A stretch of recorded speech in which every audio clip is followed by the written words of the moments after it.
Oh, I hope hope the mic works because the cat is already all in. What's happening, Bucky? Are you having a nice afternoon? How's it, my boy? How's my Bucky doing? Hello, Bucky. Bucky, everyone, Bucky. He cannot be bothered to not be super chillax. Um, he's walking around under my feet while I'm trying to set up the show, and he doesn't care that there are things that need to be done. Do you? Answer me. Tell me, boy. Don't fall asleep in my. Okay, it's all right. It's pretty adorable, I gotta say. I got to do it. I got to do a show. I got to do a show, and nobody wants to do a show. Can you do a show? I don't even know if they can hear me yet. Can you guys hear me all right? All right, Mike looks like it's going okay. I'm distracted by Catapus. Catapus Rex. Yeah. Okay, you don't like being called that? All right, I'm going to put you outside. There you go. Have a wonderful time. You will get a treat afterwards, okay? Thank you. Okay. See, what I do is I give my cats treats, and then I pet them before and after the show and that kind of stuff. And unlike Hassan Piker, who electrocutes his dog. So there's a little bit of a difference. Hi, everybody. Welcome to the show. It's Hal Sparks, Mega Worldwide. Like, subscribe, give a thumbs up, support the show, etc., etc., etc. Also want to, ahead of time, want to welcome the maggots. I know we will have a few today because of the fiery talking points and stuff that's going around, so they will need to be mouthy online to cover for Trump and his failing attempt to I guess deport people who don't exist, right? That's the issue. Also, tomorrow, morning show, yes. Afternoon show, no. Because I will be on an airplane flying to Chicago, where I will be doing a special fundraiser for Indivisible on Saturday night at Dino's in Elk Grove Village. And then, of course, I'm doing the radio show from the station with our dear friend Johnny Million in person. And I believe I have talked Rob Glenn into joining us in studio as well. And Summer is resting comfortably. You'll be happy to know I've been bringing her food and cheese and ice packs and painkillers all morning. But just over the counter. So I wouldn't say painkillers, pain relievers. I've signed up with Indivisible, lots of good marches. I agree. So we're helping them out. And they asked me if I would come in and help raise money. And I immediately said yes before the sentence was finished. So I'm doing that. Now, when I said yes, I did not know all of this would be happening at home at the same time. So, yeah. So, yeah. It's just where we are. It's just life going on. There's yeah. Welcome back to Chicago. Thank you very much. I hope you will bring the temperature up to at least double digits while I'm there. Probably not, but that's okay. What do I want on my pizza? I like just whatever meat lover's deep dish should be fine. I mean, I'm not that choosy about my deep dish, as it were. Thank you. This is my shirt with my favorite picture of my dad, and on the bottom it says, "Where do you want it?" Because he's holding a live snake. And yeah, yes. Summer had minor surgery. She's doing great. So. Yeah. I don't want to share any more than she wants to share, and I don't know what she's shared on her channel and stuff, so I'm just kind of keeping it at that. But there you go. Yeah. We'll bend over and let's find out. That's exactly right. Come stop by Minneapolis. I would love to, but I have to get back to my girl. And as time frees up over the next month and a half, I will be out and about a lot more, including some very possible Nerd Halen dates that I will be announcing very soon. Very exciting in that respect. Also a Nashville stand-up date that might be coming up very soon, or / in the fall. And so lots of stuff happening. I signed with one new agency, and then 2 more popped in immediately, for live bookings and for band stuff, and that's happening all at once. So, yeah. So let's, yeah, this is it's on my Teespring store if you want it. I don't know why anybody else would. I literally use Teespring just to make shirts for myself sometimes, but it's on there if you feel like showing up at a show wearing one. That would be very sweet. But and sexy liberal dates, I'm waiting. I'm waiting to hear. And I will release I think we're looking at Ohio, Michigan, Indiana, and someplace else for the Nerd Halen dates in May. So fingers crossed. So slightly confusing news on government shutdown deal. Yeah, well, I'm always wait and see with that because no amount of freaking out about it will actually change it currently. And again, beggars can't be choosers, kids. Our voters put us in this position. Teespring is my t-shirt store. It should be in the YouTube below us, but if you're not on YouTube, you won't see it. But it's called the Hal Sparks Bazaar on Teespring. We'll put the link in the chat room so you guys can grab it. It pops up every so often. That said, yeah, Summer's healing very well and she's doing good, and that's all you need to know. And I am taking good care of her in the interim.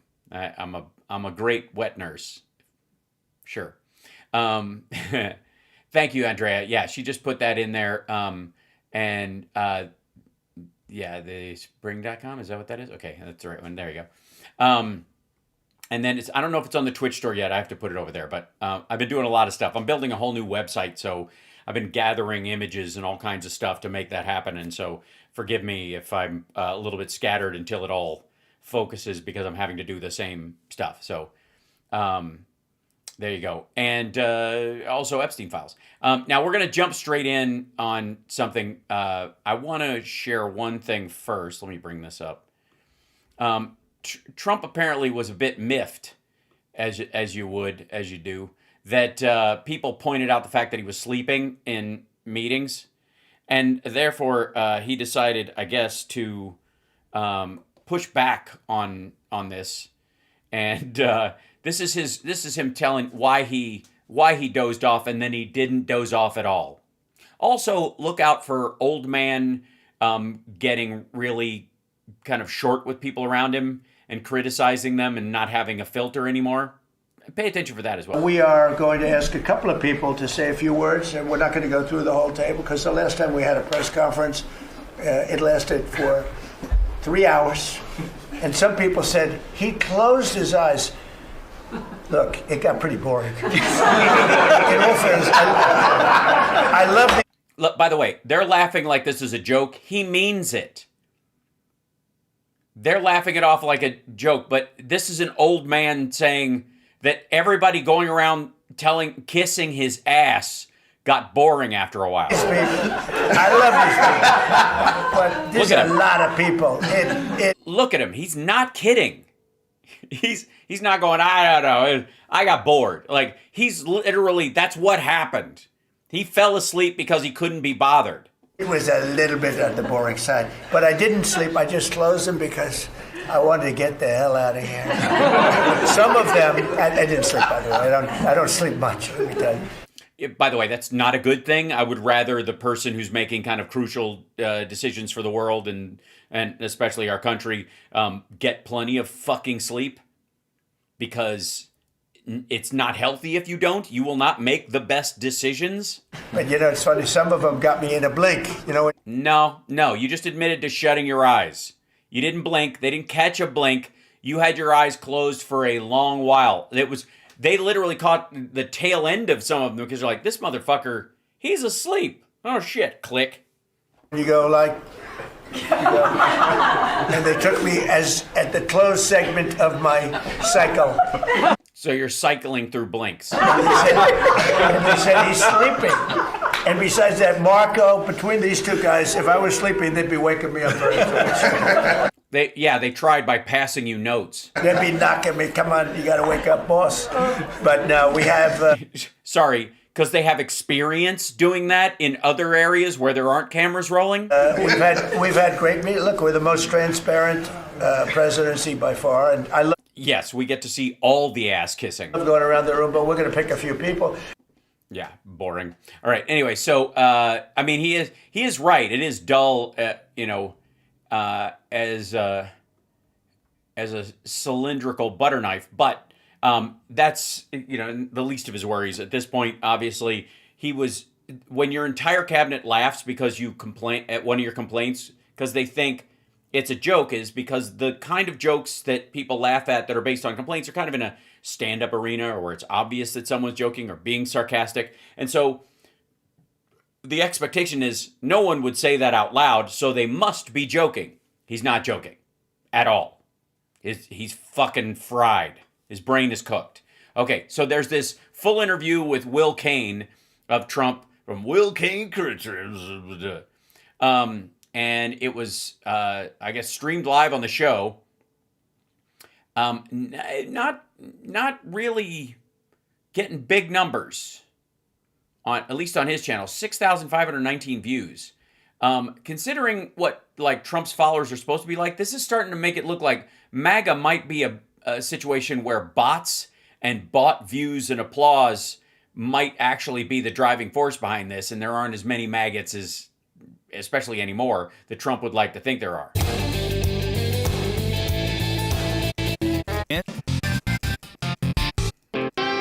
This is not a drill. Okay, all right, hold on. Skip forward. There you go. We're here with President Donald J. Trump. Mr. President, great to see you. Thank you very much. Thank you for doing this. Well, you know, you do have great ratings. Well, thank you. We check the ratings, but even if you had lousy ratings, I would do your show. You are terrific. First of all, that's not true at all. But they checked the rate. He was asked, like, do I have to do Will Cain show? What are his numbers? And they went, there are these bots, and it's with your demographic. And he's like, all right, fuck it. You've been a terrific guy. I anticipate they should do very well today with this type. Not really. Not the views were kind of down, actually. That's. I mean, I don't know what kind of numbers he thinks he's used to getting on his own channel, but this didn't move the needle. Of guests today here on the Will Cain Show. Welcome back to the campaign trail. Welcome back to Iowa. How does it feel? Well, I love Iowa. We've won it 3 times conclusively. There wasn't like any late night voting. All right, this is fucking odd. They removed all the chairs and stuff from this John Deere cafeteria, or it's a restaurant nearby that's John Deere themed, and he's just standing like a dickhead in the middle of this room with nothing around for, I guess, well, okay, the stream is 50 some odd minutes. The interview can't be that long. I mean, maybe it is. No, they cut away. It's about this. Okay, 20 minutes. Do they go back? No, they don't go back. So it's about 20 minutes. That's why. Okay, and then they cut away to his show. Okay, all right, that makes sense, because there's no fucking way he's standing around anymore for more than 20 minutes at a pop, period. Anything, we just won it right at the beginning. The doors closed and they said Trump won, and I love the people. I just get along with the people. I was watching the other room. You look back in your element. You're back with the people. What do you like better? Do you like this, standing on the stage at a rally, or do you like making a deal, maybe for Greenland? I think I like maybe the rallies better. Deals are fun, but we're making a lot of good deals. We've made record-setting deals. We have $18 trillion coming into the country. No, we don't. That's why they're building auto plants, AI. They're building everything with thousands of businesses. Yeah, no, they're not.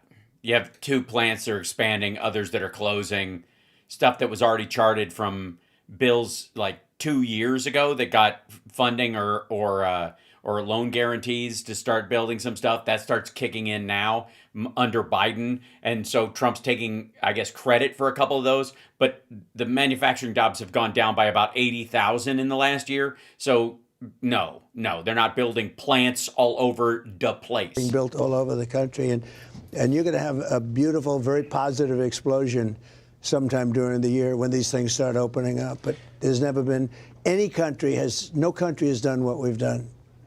That explosion, that anticipated economic explosion, that's going to be important, because you also need to do something that someone has done very rarely. You acknowledged this a couple of days ago with Maria Bartiromo, and that is for the president in power to win the midterms. I think it's been only twice since 1938 that the sitting president, the president in power, has won the midterms. Are you concerned? Well, nobody can explain why. Yeah, they can. I'd be glad to, dipshit. Usually it's a mixture of fickleness of the voters, over-promising and under-delivering, which is a big portion of it. Also, when the numbers aren't there for your party or the other party, that you come in and say, for example, that you have a huge mandate when you you do not. you don't have a mandate by any stretch of the imagination, your voters get mad and they either stay home, or you motivate by doing shit that you're doing that the other voters maybe didn't think was going to be a big deal, and then it turns out way worse, that those folks show up at the polls the next time. That would be why. Also because it's, I mean, the numbers wise, you might have this big rush of like kind of generalized voters, but the really driven voters show up at the midterms, and the really, the voters that aren't particularly driven don't show up because it's not a presidential election. So there's both parties deal with their own people thinking, well, we won and we're fine and we can just sit home. Different stakeholders that all touch a system are figuring out what this means. The fuck is that? All right. Even when we've had an amazing year, there's been a record-setting year in every way, and nobody can explain. No, it hasn't. I mean, number of Americans killed by ICE, I suppose, that was a record. And even presidents, whether it's Republican or Democrat, when they win, it doesn't make any difference. They seem to lose the midterm. So that's the only thing I worry about. I said, why? There's some psychological factor out there. What do you think that is? But I think it's like 2 in more than 50 years. Yeah, because he just told you that. he just told you that. Well, I don't know. Maybe they want to put up a guard fence. Maybe you just don't know. It doesn't. You mean they want checks on the power of the party that's in control, and they're not aware of how much they need it until such time as they're in there, and that's what motivates them? Gee, it's almost like you could explain it. Makes sense. Even if a president did well, they seem to lose the midterms. But oftentimes worse, because the expectations are far higher and reality sets in. Hopefully we're going to change that around. We're doing great. We have the best polling numbers we've ever had. No, unless you're talking about paying for polls and it's costing you less. We have the best numbers in the country, lowest crime numbers in the history of our country. Minnesota's in the news a lot, but what they don't say is that Minnesota has low numbers because of the fact that we took thousands of hardened criminals out of Minnesota. So they... First of all, no, they didn't. Secondly, the number of Americans being killed on the streets by the federal government has spiked 2,000%. Had good crime numbers, believe it or not. And that's all working out. We have Tom Homan there now. We put him in there. He's great. And they met with the governor, the mayor, everybody else. And we're going to de-escalate a little bit. But I will tell you. De-escalate a little bit. You look at the numbers. Also, all the right-wingers online were saying he's not de-escalating. This is all gas, no brakes, except he says the opposite. They're doing better than they've done in many years because we took thousands of criminals out of Minnesota. You look at Washington, D.C., it was a... Yeah, okay. Like any city in the world will look at doing a fucking parade. There are fewer violent crimes during parades, unless somebody drives through one, because there are cops on every street corner. As soon as those cops go away, it goes back to normal. You have not solved the crime problem. And unless you're going to fund a beat cop on every corner carrying a long rifle and a handgun and a bazooka, I got news for you. At some point, it normalizes back to what the populace can stand, or what is going to happen sort of organically in a neighborhood or in a city. And that's exactly what's happened. The numbers, popped up because of COVID and then evened out. And as things around the country start to normalize, including how courts work, where people can actually be tried for shit they did in 2020 and 2021, finally getting their day in court after pushing it and pushing it and pushing it. Those murderers get put behind bars when they may have been out because COVID and other stuff made it so that they wouldn't be detained. And those people may have committed other murders during that time. That happened a lot. Very dangerous place a year and a half ago. Now it's as safe as you can get. You can walk your family down the middle of the street. Nothing's... No. If you walk your family down the middle of the street, they're probably going to get hit by a car. So shut the fuck up. Happen. Right. We got rid of over 2,000 hardened criminals, many of them let in through the open border policy of Sleepy Joe Biden. It was not a good policy, Will. I want to come back to Minnesota. Also, none of them, one of the areas where I have not seen like a list of hundreds, if dozens, 10 of immigrants, dangerous immigrants in the Washington, D.C. area that they finally got off the street. Most of these people were American citizens and residents. Minnesota in just one moment, but let's go to those guardrails. I'd imagine you do not feel like you need guardrails in this moment. You talk about the investment. No, I don't need guardrails. I don't want guardrails. Guardrails would hurt us because, you know, we're because we're trying to form a monarchy. Free enterprise people. The people in this room, the people of Iowa, are free enterprise. That's why we want it so big. Oh, okay. He's focusing on tariffs. 3 times in a row. I would have to imagine that guardrails would be an understatement of what would happen should you lose the House or the Senate. There's been talk of impeachment. You've been through this before. Yeah. You've been through it multiple times. I'm a professional. What will happen? What will happen if Democrats take the House or the Senate? They'll probably try and impeach me. They'll say he went to... Yeah, I would... I'd say... Probably. To Iowa, and he spoke unfairly to people, and he's not supposed to do that. Let's impeach him, okay? And the people in Iowa would say, how did he get impeached? He just did an interview with Will. Oh, for fuck's sake. Yeah, that's why, not the fact that you were Epstein's wingman and you're violating the law through Pam Bondi and releasing the documents, or that you broke them. Well, again, the SCOTUS has left a ton of room for him to do whatever he wants as long as he lies and says it's for national security, which is why everything's an emergency and why everything falls under the AUMF. That's why he's trying to make everything a national emergency, because it gives him extra powers and extra cushion on whether his judgment is suspect. Let's just put a pin in World Liberty Financial for the time being, though, because that's one of the areas where there are plenty of things to go to fucking jail for. None of them have to do with being the president of the United States. Who has very good ratings, okay? But they just did an interview with, well, now, they'll find something. There'll be something... Yeah, because you know you're criming all the time. I made the wrong turn at an exit, and let's impeach him. No, they... Yeah, no. Nobody gives a shit about that. It's that whole wishing Ghislaine Maxwell well. It was kind of it was a red flag, let's just say. Did that before. They impeached me on a perfect phone call. Nope. It was only perfect because from a mob standpoint, you didn't give away the crime. You just told them Giuliani will come over and tell you the truth about it. But you withheld arms that had been allocated by Congress, which is a violation of the law. And the separation of powers. They impeached me twice. And by the way, I won the impeachments. No, you lost both times. The Senate just allowed you to stay in office. Very easily. No, you didn't. You lost. You won very easily because Republicans were afraid to push back on you. And quickly. But no, they took a while. They impeach. They're very nasty people. You know, they have bad policy, really bad, but they do 2 things. They stick together. Not yeah, I think we're good that way.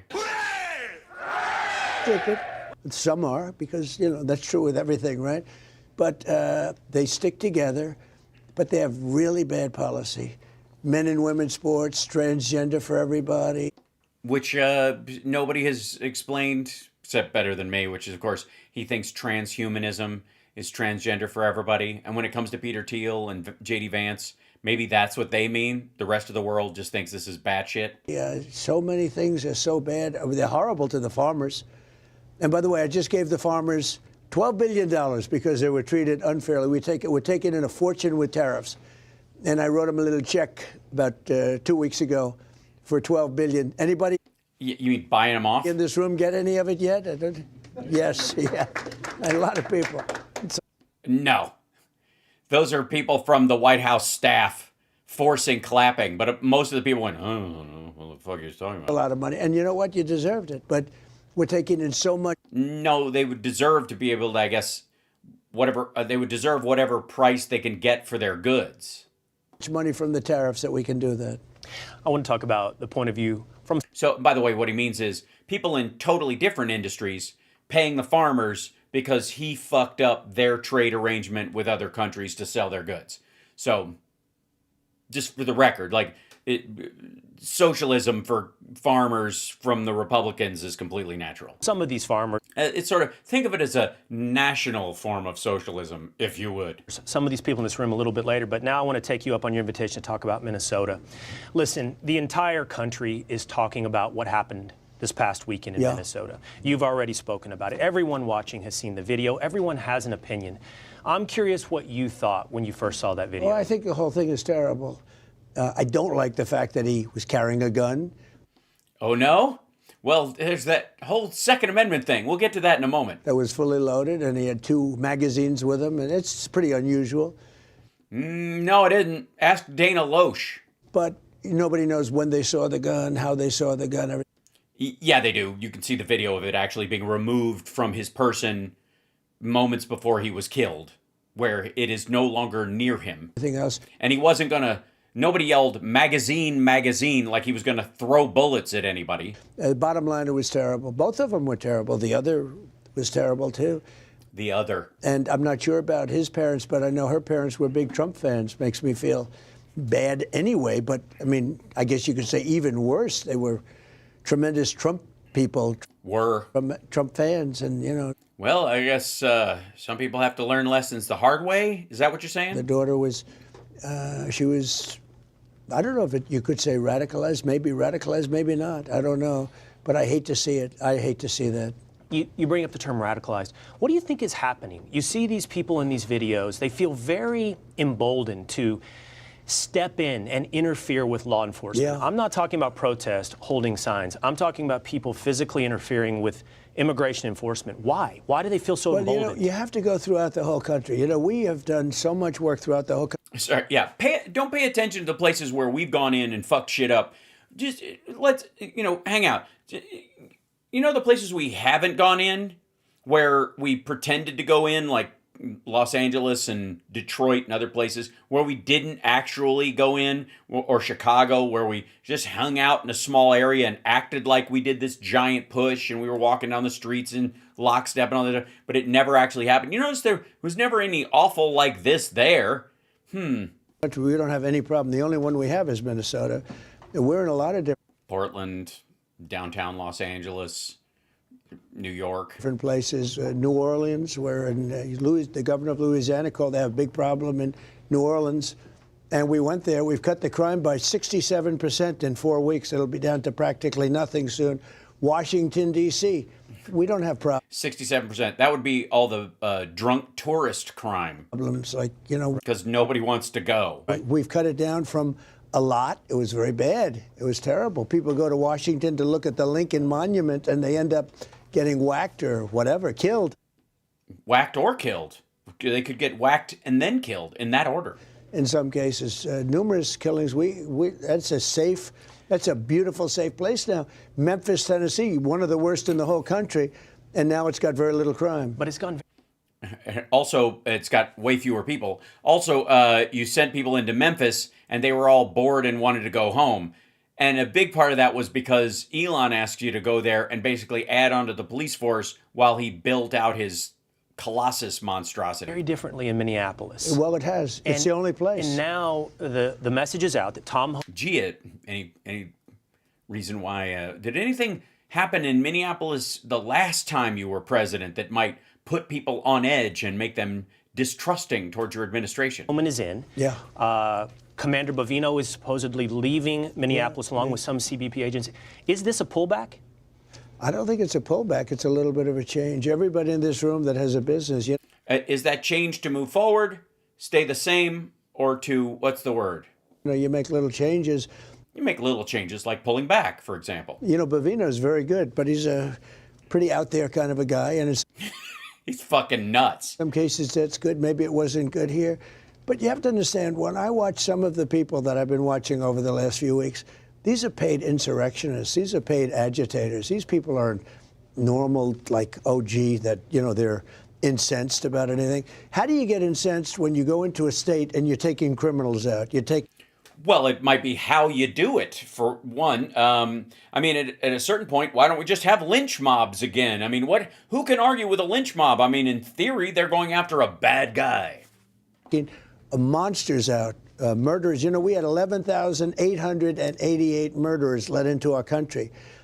No, you didn't. They snuck in. They weren't let in. And also, this was over years. This number was accumulative in our prisons throughout the entire country over decades. A lot of those people died in jail. By other countries, by Biden with his open border stupid policy. It's the dumbest thing I've ever heard. You talk about bad policy.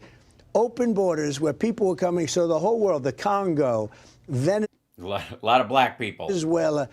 A lot of brown people. All over the world. They're letting people in from their prison. Yeah, all over the world, but you somehow don't bring in, like, people from Sweden who overstay their visas. I notice that never comes up. And they're feeding them into the United States. And they're murderers, and they're drug dealers, and they're everything else you can think of. Every bad name you can think of.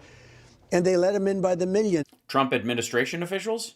Dear God, something must be done. We closed the border. You know, we have nobody coming into our country anymore. Literally. It just shows how hard Yeah, no tourists. Businesses are fleeing. it is to clean up, even after you close it. It shows the price that we paid under Joe Biden. It's the hardest thing when you think of it. You know, inflation we've solved. It's done. Yeah, is that why Jerome Powell lowered the interest rate? Oh, wait. Have it good where prices are coming way down. They are coming way down. Like, notice they were way down at the rally. Now they're coming way down at this little gathering. Just saying, when somebody's actually talking directly to him. In Iowa, the fuel is $1.95. Did you hear that? Somebody said $1.85, but it was $3.50, $4.50 just a year and a half ago. You look at egg. One second, if I may. Be right with you.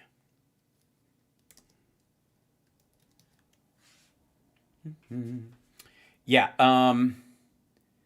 gas in Iowa is $2.55 to $2.57 per gallon, making them amongst the lowest. Diesel is $3.39 in Iowa. According to AAA, key 2026 Iowa gas price data. There she is. Look at that. Isn't that fun? Yeah. $2.50 to $2.57 per gallon. And he just looked out the window while he was driving. Do you think they drove ahead and went, hey, buddy, can you put this on your sign just as we're going by to make the boss happy? You look at groceries, it's all down. Everything's come down. Do you notice that? Nope. They don't mention affordability anymore. Yeah, they do. That's like an old-fashioned word. They like groceries. Brought up affordability, but they were the ones that caused it. I didn't cause it. I came in. Yeah, you did, because you fucked up COVID and made it even worse financially than it had to be. And so we got supply shock, which was the reason we have the inflation that we have. Prices were, and then tariffs made it worse. Way too high. We had the highest inflation in the history of our country. 48 years, they say. I say the history. But we had the highest, let's say in 48 years, the highest inflation. Yeah, in 21, 22. Prices were way high. Now I've got the prices down, and they're going down still further. Nope. But think of it. Prices don't go down. They just stop going up as fast. You're not getting negative inflation. You're not getting deflation or disinflation. We brought fuel from $4, $3.50, $3.75 down to $1.99.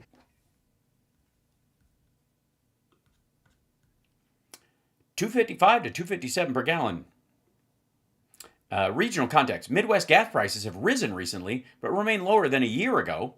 While some locations in Des Moines have already reported prices around $2.69 per gallon, the statewide average remains well below the national average of over $2.80 per gallon. Sorry, what? $1.08. I was just told in Iowa, $1.85. Yeah. Hold on. Fuck off. No. Everybody who drove there today knows that's not true. Everybody in that room should be going, what? Where the fuck is that? Costco?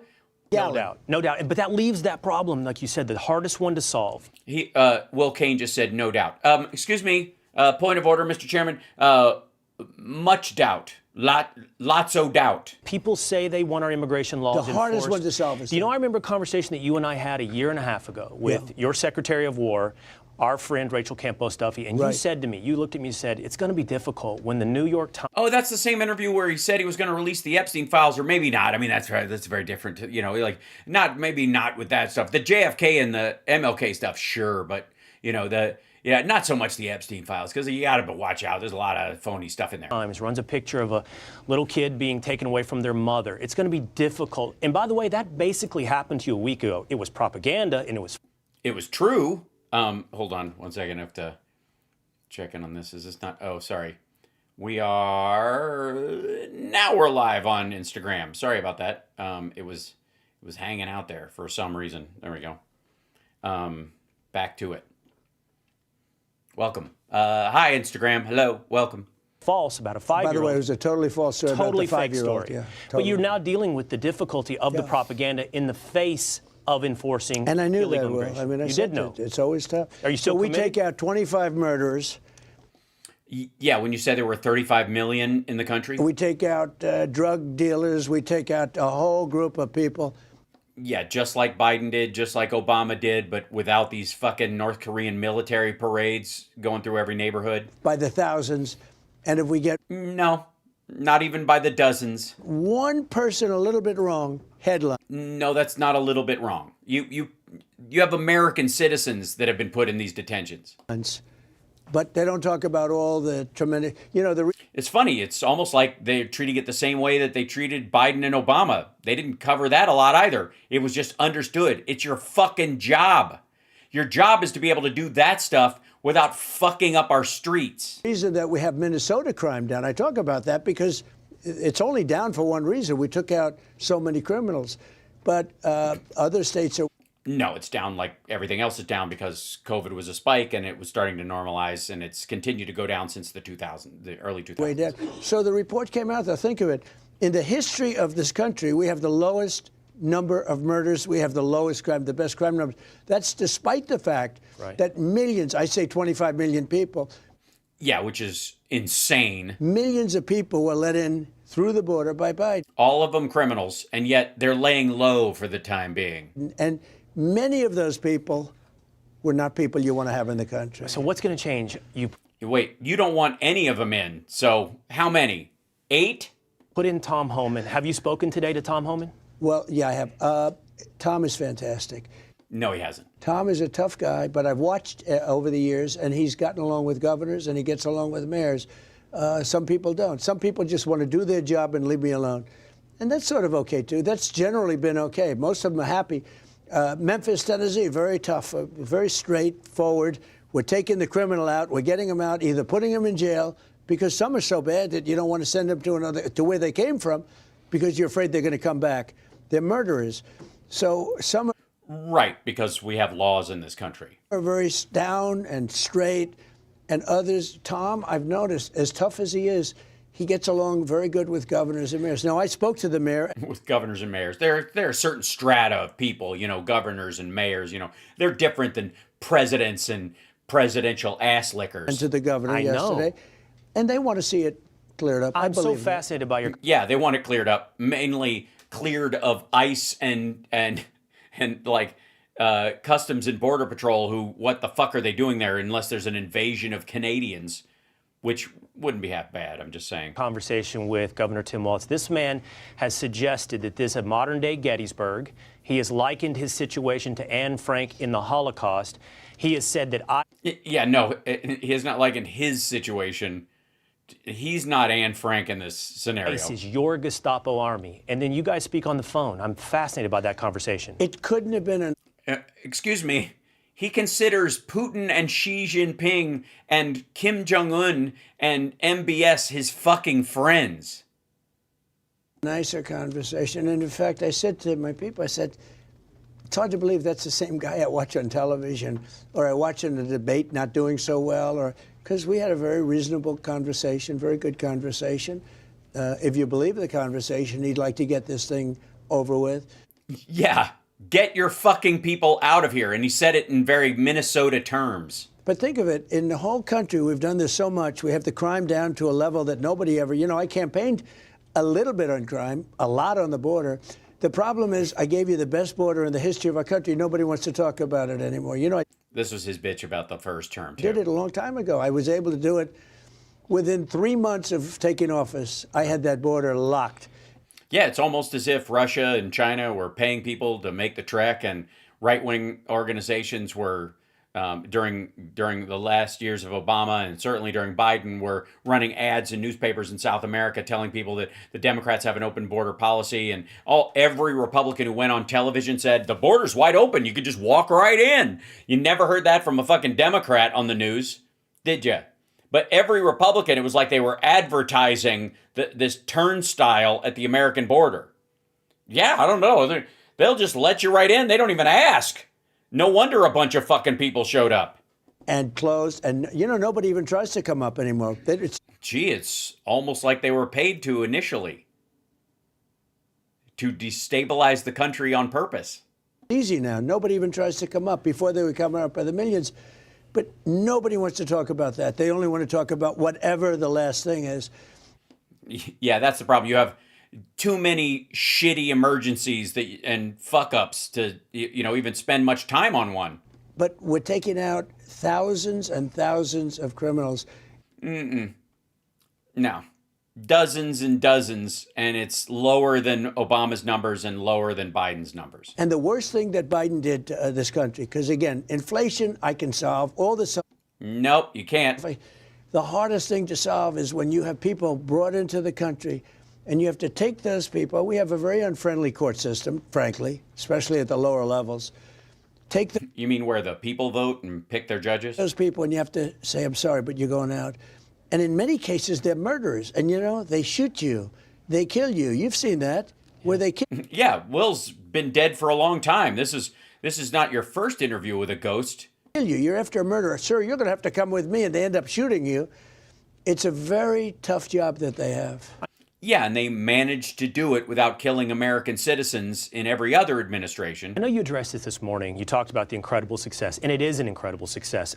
It's so incredible. It's not credible at all. The southern border, but you were asked, with the shift in Minneapolis and Tom Homan going to Minnesota, do you still have confidence in DHS Secretary Kristi Noem? You brought up the success at the border. Look, you do. She was there with the border. Who closed up the border? She did. No. I would imagine the people working there did. Tom Homan with... Right. She didn't actually go down there and direct. It wasn't her idea, and she didn't direct them to it. Like, if she wasn't there, it would have just been done through other mechanisms. The whole group. I mean, they closed up the border. The border is a tremendous success, one of the most secure borders in the entire world. We were a laughingstock 1.5 years ago for the whole world. The whole world laughed at us. No, they were laughing at you in particular. I think it was because of the mugshot. I had friends that said, is that real? They'd look at a picture. You've been down to the border. They'd look at a picture of the border with hundreds of thousands of people pouring in like it was water. And they said... No, you didn't. You saw them outside gathering to be processed. Is that really taken? They can't believe it. They think it's one of these crazy movies that they make. The border was horrible. It was horrible. I did the border twice. First time I won, 2016, I won on the border. But that border was nothing, and I fixed it immediately. It was great. We had great years, and we had a great... No, you didn't. It was a caravan every week. Economy. We had the best economy in history in 2016. No, we didn't. My first term. And we rebuilt the military, and we get the largest regulation cuts. We had the best job number. We had a great first term. Yeah, the last year was a supreme fuck up. I think we can all agree on that, and also exaggerated bullshit. This term seems to be blowing it away. Yes, anything that you managed to do that was even close to reasonable has been destroyed. I mean, the only thing we have is a Minnesota situation. Yeah, that's all. Everything is fine. Will you guys stop complaining? And that is, I believe, easily resolved. Okay. Yeah, you believe, just like Ukraine, one phone call, right? Didn't you believe that about Gaza as well? How's that boardroom of peace coming? You're about to take... Is it gold laminated yet? Have you created a part of the ballroom that will be for the boardroom of peace, so you guys can sit around and fap at how much money you're sitting on while for the Gaza rebuilding fund until it happens? Fuck, never. The stage here in Iowa. I imagine you're going to talk about the economy. Yeah. I'm curious what your plan... Yeah. I mean, I'm going to lie. I mean, it's what I do. ...plan is if the Supreme Court rules negatively on your tariffs. You talk about the tariffs. We'll have to find another way. Is there a plan B? Yeah, the tariffs have been indispensable towards success. We've taken in 600... Well, then why wouldn't you be able to bring them to Congress, get them voted on, and they agree to it? If they're that good, why does scrutiny and a functioning, sharing of power eat that up? I mean, you've got the House and the Senate. $1 billion in tariffs. I gave the farmers $12 billion. Yeah, shut the fuck up.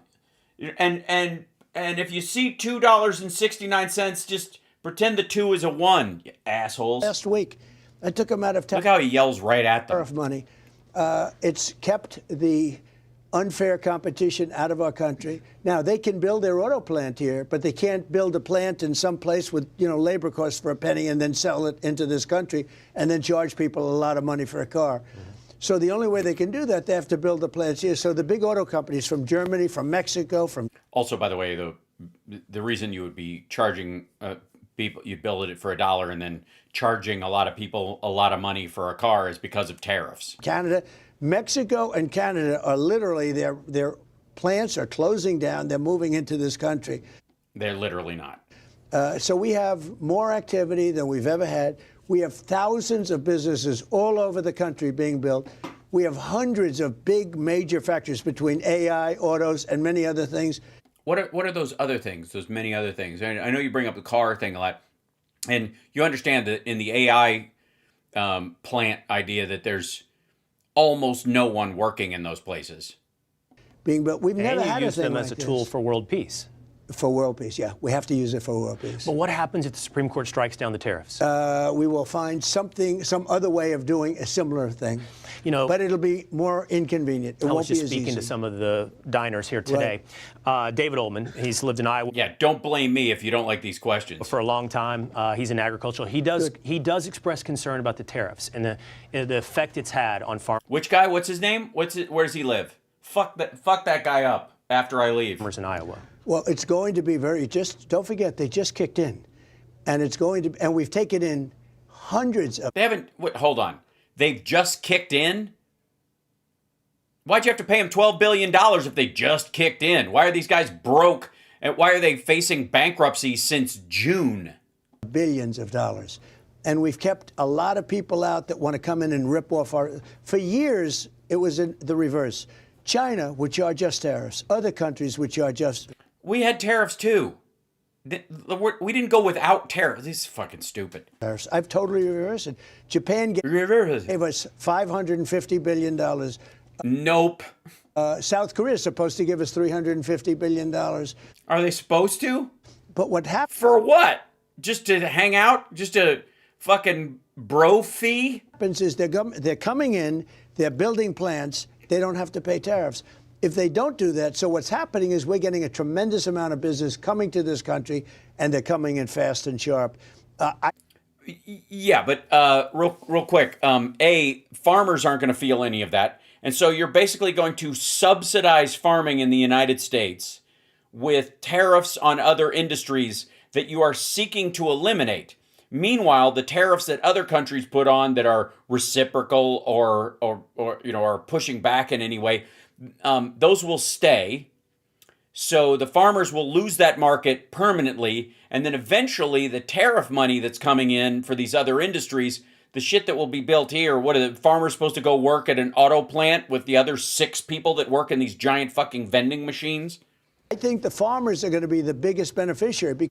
Why? Because when you used to have people coming in and dumping their crops into the United States and you guys were hurt, they're not allowed to do that because we're tariffing those crops.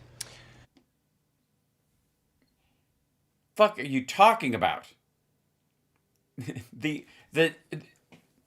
We're not tariffing fucking Chinese and Japanese soybeans, you weirdo. Just a couple of more questions. I think the farmers... And even if we are, they use all theirs. That's why they buy more from us and other people. That's why they bought them from fucking Argentina. In a way, and it's going to take a little while to kick in. Yeah, maybe sometime between now and never. And the farmers stuck with me the first time, and I was right with China when China did a little bit of a number.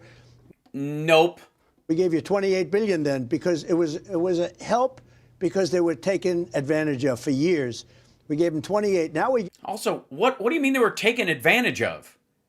They were selling the soybeans that they were growing to China, and then when you started a fight about other shit, China cut off trade with and stopped buying those soybeans. It had nothing to do with how the farmers were ever being traded. Fucking Xi Jinping has this dude in Iowa that he considers a friend from when he came over with this agricultural group with the CCP. Holy shit. Let me show you this. Hold on. Xi in Iowa. Fucking stupid. Xi Jinping, Chinese leader's surprising ties to rural Iowa. Xi Jinping receives flowers from a young girl in Iowa during a 2012 trip to the state. Rick Kimberly still doesn't know quite how the future leader of China ended up visiting his farm outside of Des Moines. In 2012, Xi Jinping was vice president and on tour in the U.S. when he showed a particular interest in agricultural areas. An advance party made its way to Mr. Kimberly's family farm in Iowa, which grows corn and soybeans. Officials told him that no one, not even Mr. Xi, should climb on the machinery. I suppose they were worried someone might slip and fall, but the officials underestimated the hands-on enthusiasm of the most important member of their delegation. I saw Mr. Xi looking at the John Deere tractor, and I asked him if he wanted to climb on. Of course he did. We were speaking through a translator, but he didn't even wait for the translation. He understood me right away and went right to the tractor. The health and safety fears turned out to be unfounded. Mr. Xi was both delighted and uninjured by his ride on farm equipment. It proved to be another chapter in the Chinese president's curious ties to the largely rural Midwestern state, taken advantage of forever. She traveled to Iowa in 1985 as part of an agricultural delegation from China's Hebei province. He stayed in Muscatine, a town of about 24,000 people, circled by farmland and the Mississippi River. The People's Daily, the Chinese Communist Party's official newspaper, noted that the delegation visited elderly people in the local community, attended a birthday party, had 6 interviews with local media outlets, and attended 5 welcome banquets led by the U.S. side. I thought he was very nice, focused, and a polite man. It was a pleasure to have him in the house. The Dvorak's put Mr. Xi up in their son's bedroom. He was away at college at the time at the University of Iowa. If the Chinese president had an opinion about the room's Star Trek wallpaper, he managed to keep it to himself. Some of the Iowans that the future president met during the initial trip are now known to the Chinese media as old friends. And while the often frosty relationship between U.S. and China will be picked apart in minute detail during this week's APEC summit and a meeting between Xi and Joe Biden, he's sure to receive a warm welcome from several old friends who've been invited to a dinner.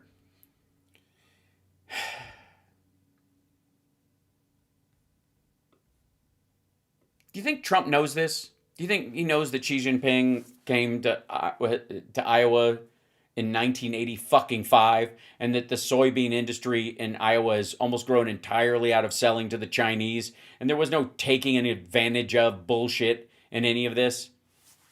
No, of course he doesn't.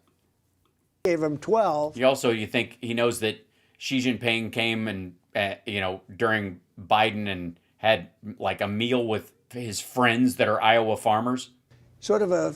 Sorry, Iowa farmers, if you use the Trump pronunciation. Minimal payment, $12 billion for the farmers. Nobody else would be able to do that. Nobody else would even think of doing that. Right, because it's communism. But the tariffs are going to be phenomenal for the farmers, but they just kicked in. I just see some Why would they be terrific for the farmers? Somebody nods here as you're talking. Yeah, totally. I see them too. Like I can barely keep focused on the two of you doing the interview. There's so many heads nodding. What the fuck are you talking about? A lot of nodding. There's a lot of nodding, and if there isn't, you're on camera. A couple of more questions. A couple quick more questions. Did you hear that? Whoa, whoa, whoa, whoa! What'd I fucking say? As you're talking. A lot of nodding. A couple of more questions. Did you hear that? Son of a bitch. What'd I fucking say? What'd I fucking say? What did I fucking say? Chat room. What did I fucking say? That they peppered all the people that are in the room work for him. That's why none of them went $1.85 gas. The fuck are you talking about? Because they flew in on Air Force One with him. Jesus Christ. Let's see that again, shall we? It's so on the fucking nose. Some nods here as you're talking. A lot of nodding. A couple of more questions. A couple quick more questions. They all work for me. We just dressed them up to look like Iowans. Motherfucker. Hey, maggots, come get your boy. What the ever? Fuck. God darn. Jesus Christ.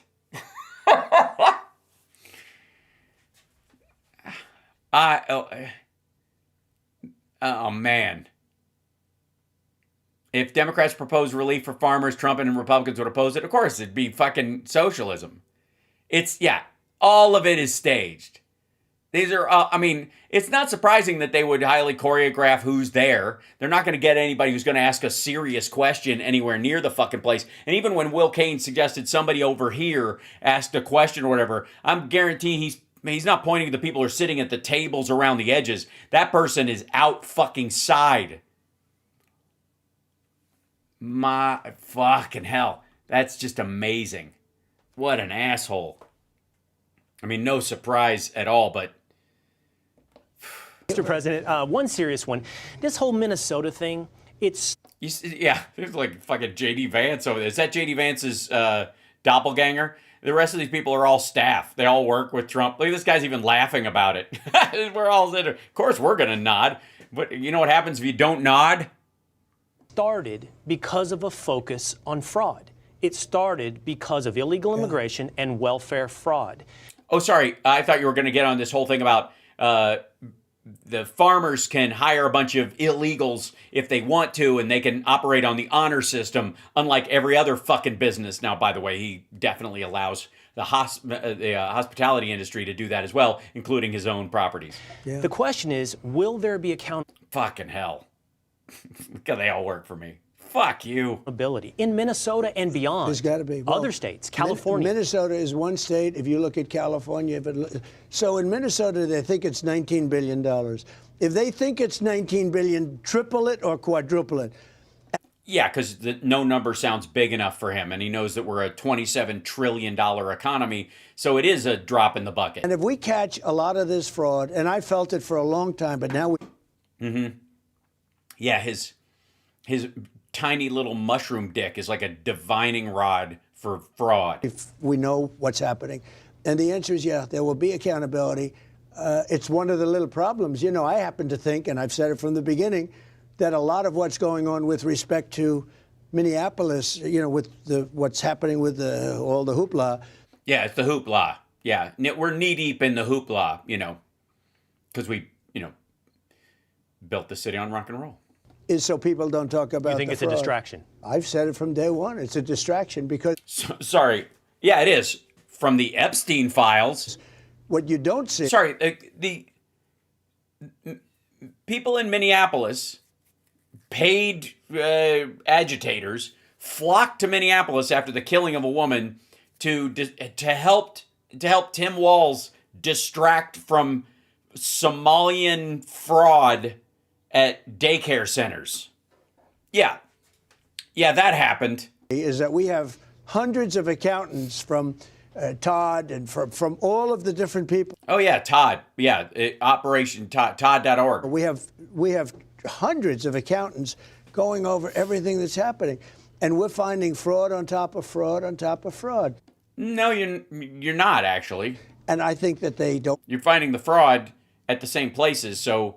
Obviously, if you're committing fraud, you're probably doing 3 or 4 fraudulent things to commit the bigger fraud. So not only did they write the check, they licked the envelope and they mailed the check knowing that it would bounce. There's 3 crimes there. Want that to happen. You're talking about $19 billion.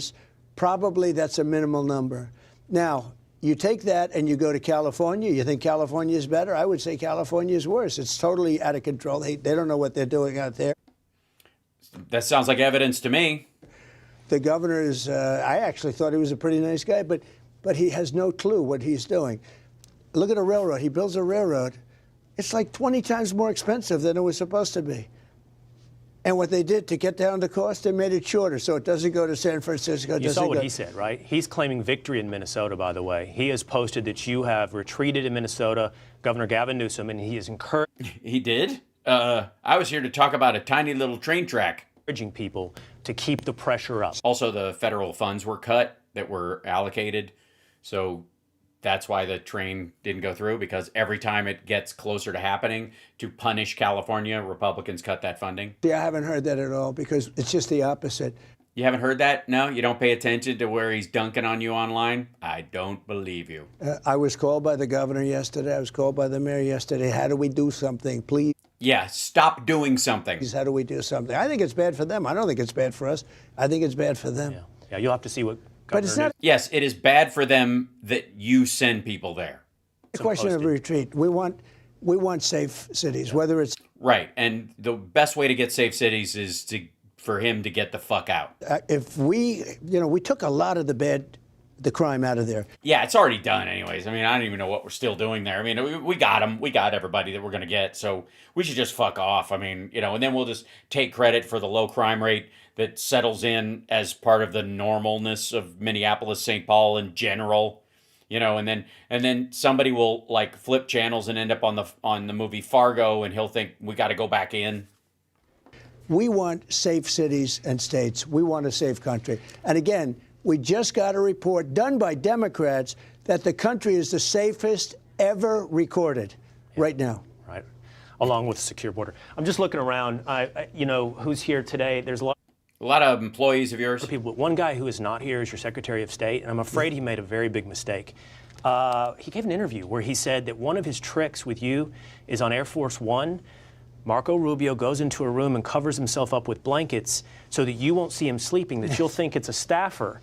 And so I think there's only one of two ways you go with this. You give him yet another job, or you pull the blankets back. That's what he wants. Let me tell you, he's doing a fantastic job. But he's a tough cookie. I can tell you that. He's a tough cookie. Little Marco? He's going to go down as the best Secretary of State we've ever had. You see what we're doing. Just today we solved a tremendous problem in conjunction with Syria.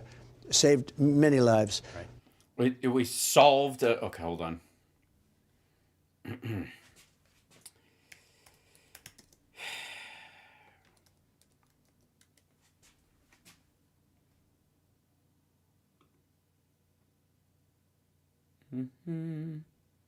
I think this is what he means.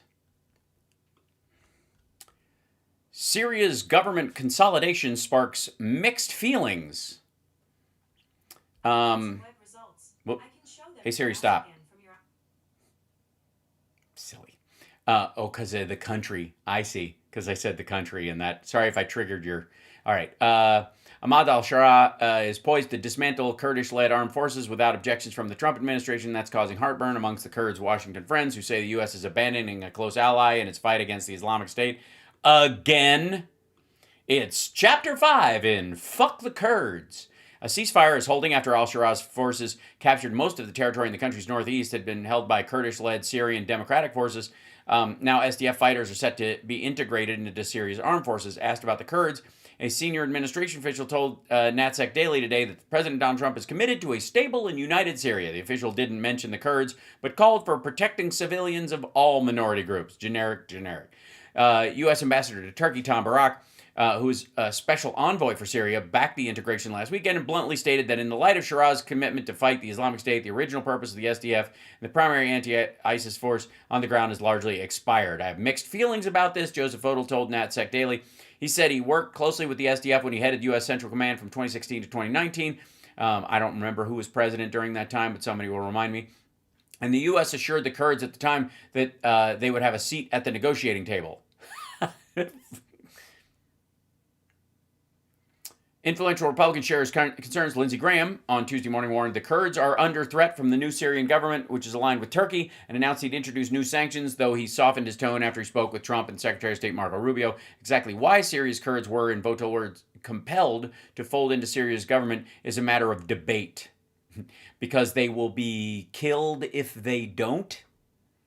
It's high-end negotiations. Like, you just let our favorite dude in Syria threaten to kill a bunch of people, and then it just works itself out, I guess. I mean, we're saving a lot of lives all over the world. Ended 8 wars. By killing some. I'm very proud of that, because it's not tough for me. We're trying to end one more, by the way, Russia-Ukraine, and I think we're going to get that done too. But we ended 8 wars and saved tens of millions of lives, and I'm happy about that. Because I can say that even though it's bullshit, and it buys me a little runway in dealing with the Epstein stuff. Be proud. Thank you. I know you're a big sports fan, so we'll end here. We now have the Super Bowl set. New England Patriots, Seattle Seahawks. Now, usually when someone asks you these questions, you answer with, which of these two teams have a greater affiliation in fandom of President Donald Trump? That's true. In those so cases... I'm curious, have you already done the analysis? Well, I tell you what, no, but who's going to win the Super Bowl? Bob Kraft is a friend of mine, and I've... Oh, yeah, the guy who got a handy at the rub and tug up from Mar-a-Lago and got busted. I've watched that team. You know, you got to hand it to him. He had the.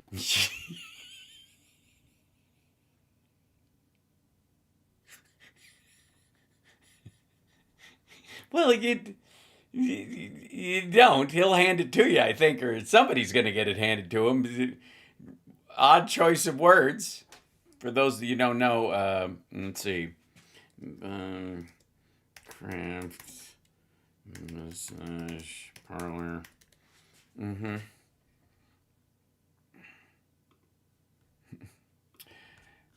Judge agrees to destruction of massage parlor video of New England Patriots owner Robert Kraft.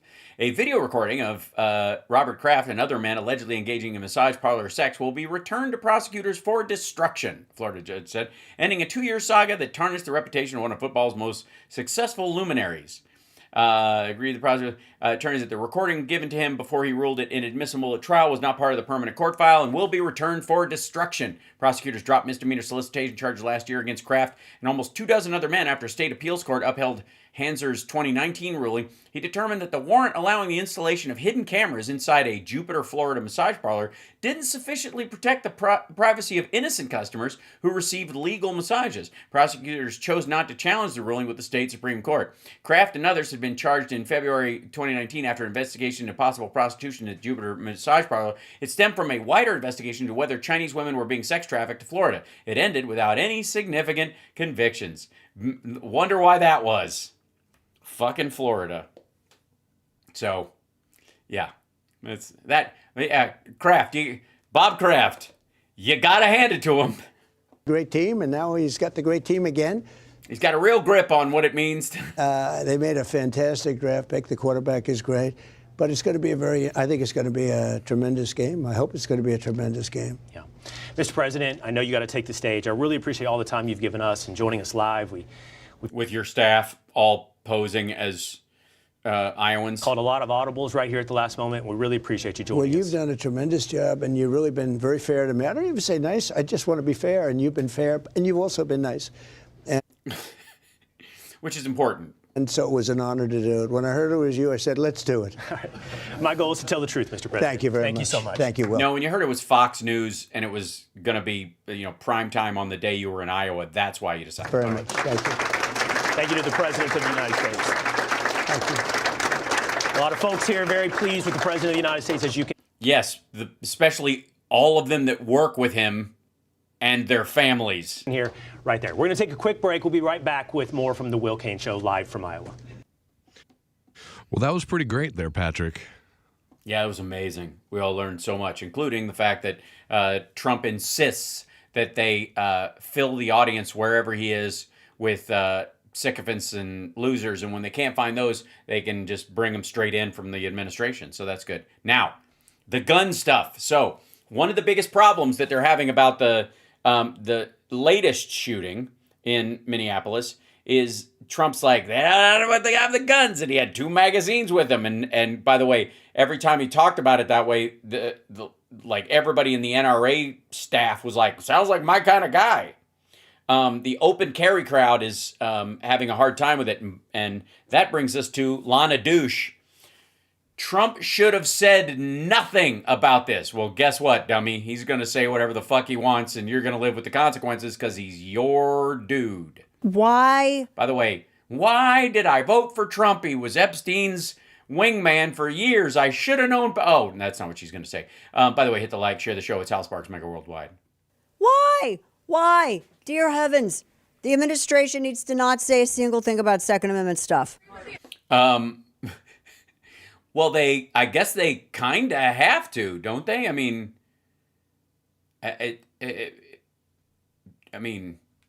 aren't they supposed to say they love it and it's awesome and that babies should be handed a gun as soon as they're born, just like in Gaza? Do you agree with the assessment from some of your own officials that Alex Preddy is a domestic terrorist or an assassin? Well, I haven't heard that, but certainly he shouldn't have been carrying a gun. But no, according to your supporters and all maggots everywhere, he should have had 2. Hey, look, bottom line, everybody in this room, we view that as a very unfortunate incident, okay? Right. Everyone, unless you're a stupid person. Very, very unfortunate incident. I don't like that he had a gun. I don't like that he had 2 fully loaded magazines. That's a lot of bad stuff. And despite that, I say that's a very unfortunate. It was very unfortunate that they took the gun off of him, disarming him, and then shot him when he was officially unarmed.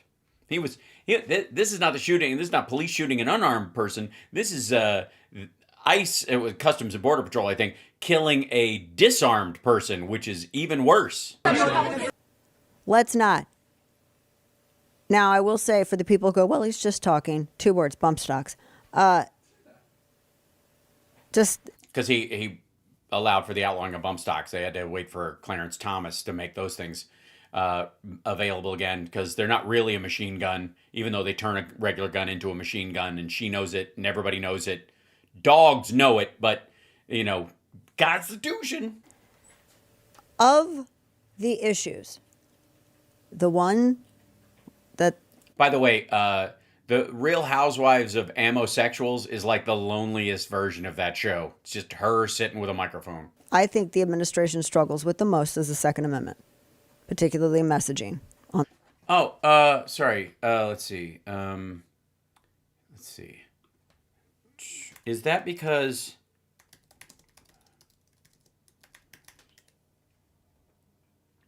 Because of, let's see.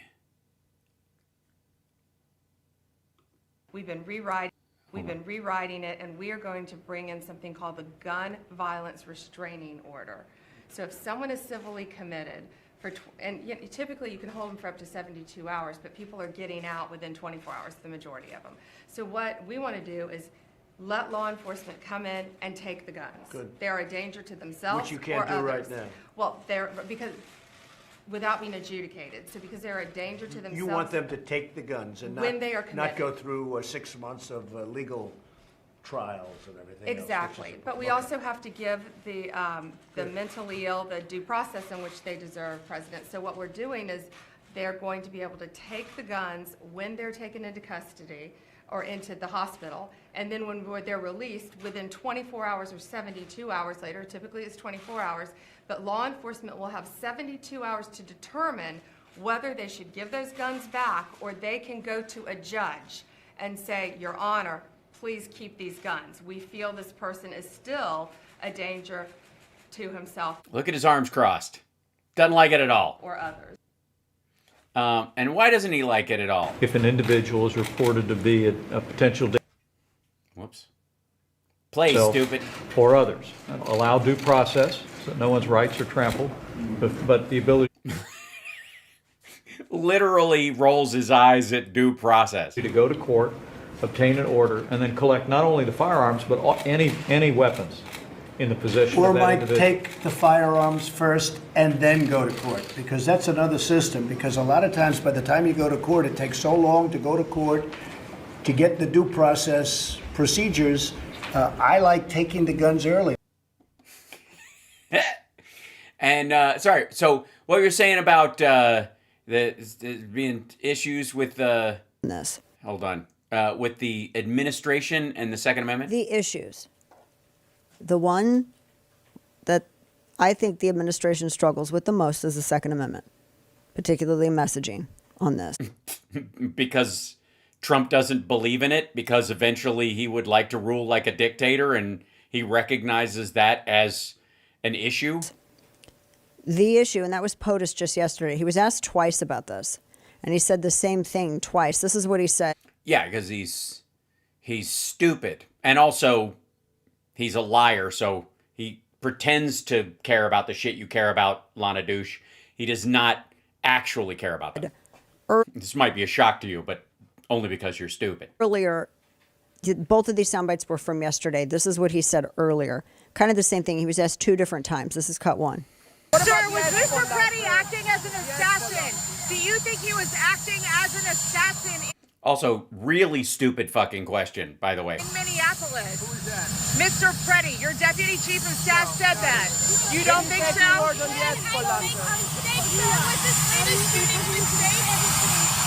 Oh, I think that's because Stephen Miller said. He said, you can't have guns. You can't walk in with guns.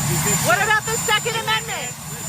You can't walk in with guns. You can't do that, but it's just a very unfortunate. You can't walk in with guns. You just can't do that. What about the Second Amendment? You can't. It's an unfortunate and. Sorry, 1 second. We have a special theme song with this. So go ahead. You were saying Incident, but you can't just say you can't walk in with guns. What does that mean even? What do you mean walk in with guns? The reason why I say language matters is because we have had to fight to just hold the ground, and you cannot be sloppy with any single thing, especially when in firearm law, excuse me, different language literally invokes different aspects of the law and with it specific penalties. That's why this is you have to be accurate. So when you say, well, you just can't like walk in with guns, what do you mean walk in? I don't think anybody's just like walking in with guns. Okay, wait. Hold, stupid. Yeah, they are. Have you not been watching any of the open carry shit that we're all dealing with, dum-dum? Of course they're walking in with guns. School shootings, office place shootings, church shootings, they're walking in with guns, fuckhead. You don't seem to give a shit when they do that, though. That's the cost of doing business. Ask Charlie Kirk, right? God damn. Protest armed. Remember, it was Gavin Newsom that wanted that passed an edict to criminalize carrying a firearm at a protest. Right? Remember? Yeah, because it's a recipe for disaster. Maybe it's just a good general policy not to do that. Remember, it's been... By the way, an edict that would have maybe saved Preddy's life in this circumstance. Just thinking, if he'd have come there with them. Now, granted, if he'd have come there with a machete or something, obviously, he still would have run into problems. But a gun would have, nobody else, machete while somebody's pinned on the ground. And the left that would have made Alex Preddy a felon for his handgun before last Saturday. Right, which, again, good policy, I think. Sounds like it. They wanted to ban the magazine capacity. Thanks, CSL, yeah. They would have wanted him to have 5 to 7 rounds only. No detachable magazine. Yeah, sounds good. And? No optic, no threaded barrel. All of that. They wanted it all banned. And so... Yeah, go back to muskets. We've got to be... the left is situational in their citation of the Second Amendment. Yeah, because I think there are a lot of situations, for example, where a gun is a terrible fucking thing. Schoolyards come to mind. Malls. Concerts. You know where, I'll tell you where. Situationally, you know where they're really banned? You know where you can't bring a gun? An NRA convention. How about that? At all the NRA gatherings where fucking any of these people spoke, including her, you can't bring a fucking gun. Check your they have fucking metal detectors. So don't talk to me about fucking situational application of the Second Amendment. When you guys are setting rules like, oh, they're not welcome here. Fuck that. Those things are dangerous. Somebody might get hurt. Now, you can go to a protest armed. This is true. What you do not have the right to do is be disarmed and then shot? Commit a felony while armed, because then that creates a separate felony charge. Yeah, but it's not a capital crime. And also, it's the brandishing that actually does that, not just having it on you. And regardless of whether you like it or not. Especially if you had a concealed carry and you can fight that felony and make an argument. They have not actually committed. You're innocent until proven guilty in that first felony. So if you had a concealed carry permit, it might be revoked later if you were found guilty, for example. Or you might have your gun seized, which you guys are also against. You think everybody should have a concealed, these people think that concealed carry permits are against the Second Amendment because you shouldn't have to have a permit. It is a felony to impede a federal law enforcement investigation or operation that... Yeah, there was no operation to push that woman. There was no mission to push that woman. And if he's stepping in there because he thinks she's being harmed, he's not impeding law enforcement. There's no law that they can push her around. She got shoved, even if she was going to be detained or whatever, that he could still say, Judge, I was acting on this. I didn't know who these guys were. I couldn't tell if they were real law enforcement or not. And he would have been right. It's 18 USC subsection 111. It's the federal statute. So you can't carry. Does anybody else find that this is like more identical to the fucking Soloviev and like all the Russian shows that we have clips from, like when Phil's on the show and stuff like this reeks of that. And then, does that have anything to do with the Russians paying the NRA to influence U.S. elections? Probably not. Take a firearm. You can't take a firearm and go and then insert yourself into law enforcement activity. Sure you can, if you think it's illegal or you're protesting against it or you believe that they are carrying out illegal orders and it's an emergency. They were beating someone to death, and it would be almost your moral right as a human being to stop them from killing someone. In that theory, that's what you're running up against. That's why we don't want an armed populace. And it'd be even nicer if our beat cops didn't have to be armed. And if there was an armed situation, you could call in the SWAT like they do in England. Carried at a million protests. I've never been shot at or detained, but So that's because you were protesting for guns? I also didn't obstruct a federal law enforcement investigation. Neither did he, technically. Now, the intent, I do think that it is somewhat illuminating. Also, by the way, they don't have the right to judge you guilty in that circumstance of whatever they're charging you for. And whether or not he was engaged in that felony or not would have been adjudicated in a court of law.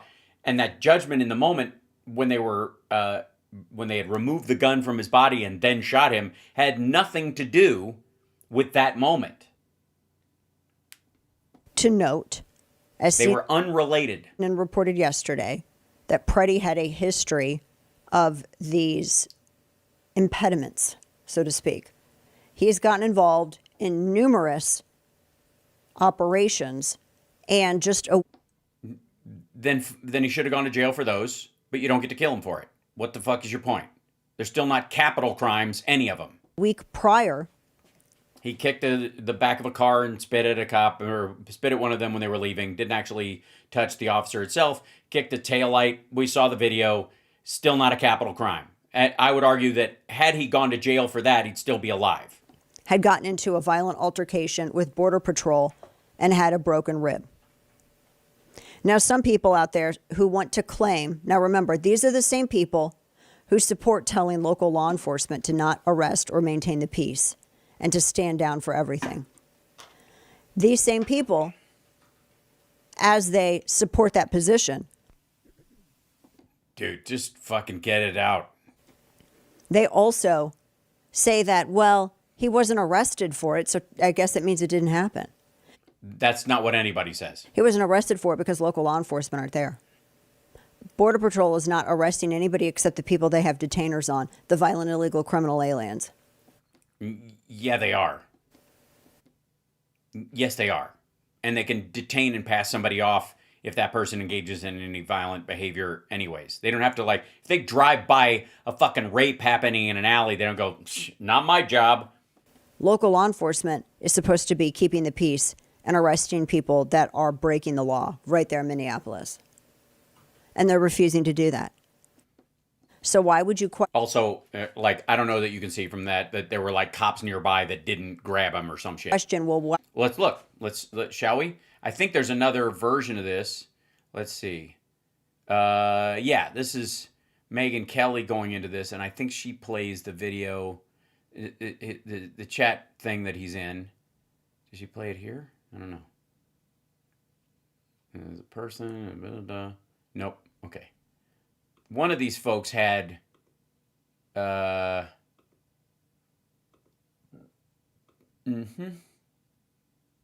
Lord. This is an ad they put forward.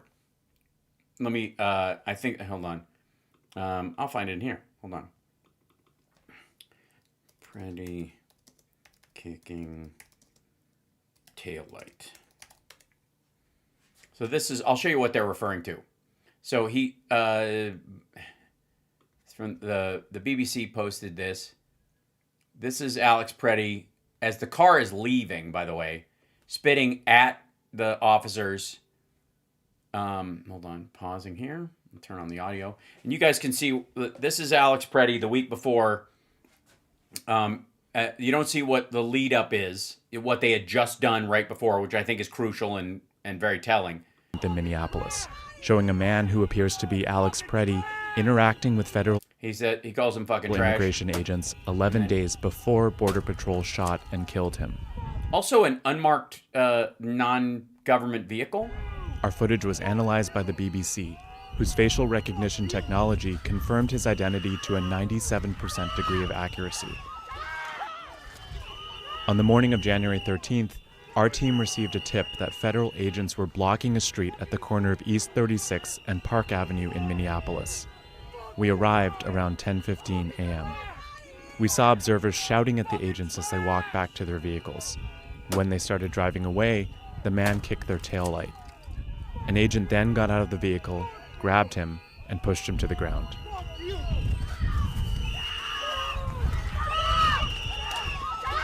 Yeah, it's technically the destruction of private or public property. Like, they're gonna do that. And notice he survived that one. Also notice he did the During the altercation, agents fired tear gas and pepper balls into the crowd. To back them away because they were charging in because they went to grab him even though he'd kicked the back of the car. Continued to hold the man down before they retreat and he walks away.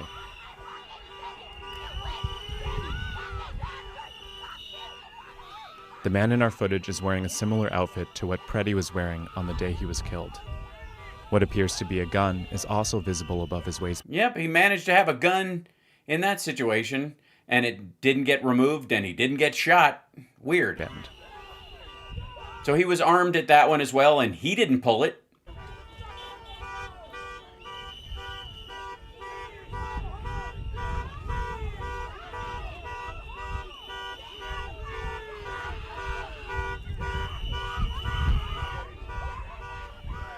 Here, he continues to stand at the scene.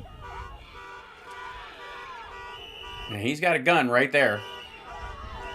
So far, in any other circumstance, Lana Douche this would be her favorite guy.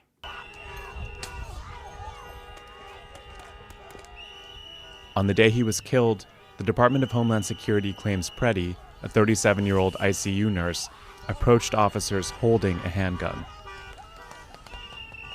That claim has been contradicted by analysis of bystander videos from multiple news. Yeah, he was holding a phone. Investigations. And again, he had a gun in this situation and did not pull it. Concluded that Preddy was holding a phone, not a gun, when he was pinned to the street.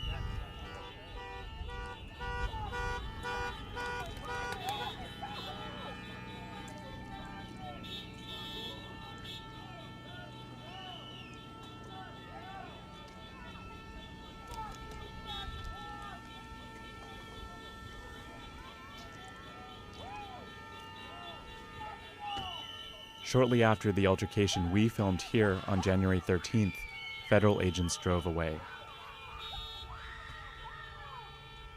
Soon after that, we left the scene. Without interviewing anyone or finding out any more details. But for the record, that happened the week before. None of those things, you'll be shocked to find out, are capital crimes. And also, in this particular circumstance, Lana Douche over here would approve of everything that guy did. He was a concealed carry gun owner. He did not use it in the commission of a crime. While he was carrying it, he was protesting, certainly. Well, I mean, I guess technically he kicked the taillight, so he committed public vandalism of public property.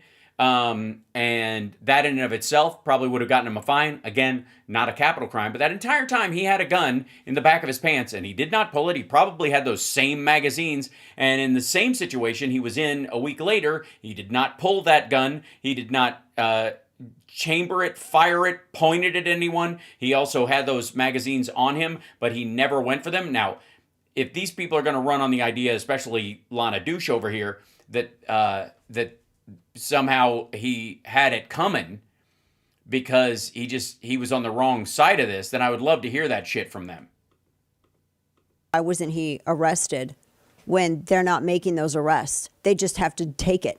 Yes, by the way, so they left because they were just there to block that street. Those guys didn't have another assignment, and there weren't any cops around to back them up, and they were done, so they just moved on. And the fucking taillights. They've been dealing with the shit left and right, so they just let him go rather than, bother with it. There's an argument that if they had held him and then decided to have him arrested for vandalism, he would have been in jail or his gun would have been checked during the time that he was between then and trial because he had it on him when he committed a crime. And if he'd have been arrested properly, he would more than likely be alive because he wouldn't have been in that exact situation on that exact day where these exact assholes killed him. And deal with...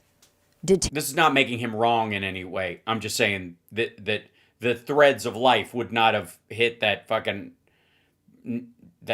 head of a needle that cost him his life. Painting the illegal immigrant. The murderous, rapey, illegal immigrant that they're there to take into custody per the Who's that? Detainer. Who's that? Do you know that that's why they were there or anywhere else?